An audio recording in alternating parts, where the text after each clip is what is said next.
సరిగ్గా లలితాదేవి విగ్రహం దగ్గర ఏముంటుంది? చంద్రశేఖరుడి స్ఫటికలింగం ఉంది. అలా లింగాన్ని పెట్టి ఈ ఇద్దరిని చైత్రమాసం మొదలుకొని ఒక్కొక్క మాసంలో ఒక్కొక్క నామంతో పూజించమన్నారు.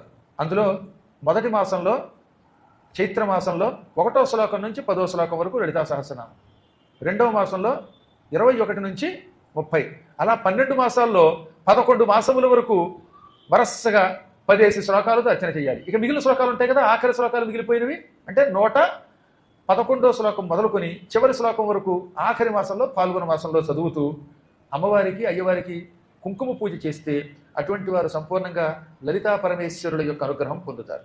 పూర్ణిమ నాడు అమ్మవారిని అయ్యవారిని ఇద్దరిని సహస్రనామాలతో అర్చన చేసినటువంటి వాడు మంచి భార్యని మగవాడు పొందుతాడు, భర్తని స్త్రీ పొందుతుంది. తామర పువ్వులు, మల్లె పువ్వులు, అశోక పుష్పాలు, కదంబ పుష్పాలు, ఉత్పలాలు, ఇటువంటి పువ్వులు 8 పువ్వులు ప్రత్యేకంగా చెప్పారు. ఏమేంటవి వరుసగా?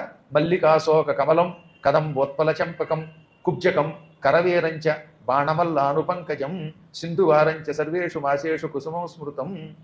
మొదటిది మల్లె పువ్వు, రెండోది అశోక పుష్పం, 3 తామర పువ్వు, 4 కదంబం, దాన్నే తెలుగులో కడిమి పువ్వు అంటారు.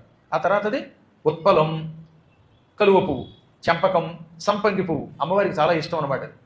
కుబ్జకం, కుబ్జ పుష్పం, చిన్న మల్లె, కరవేరం అంటే గన్నేరు పువ్వు, బాణమల్లానుపంకజం అనగా వాడిపో అని తామర పువ్వు, సింధువారం వావిలి అని ఉంటుంది, ఆ వావిలి పువ్వు.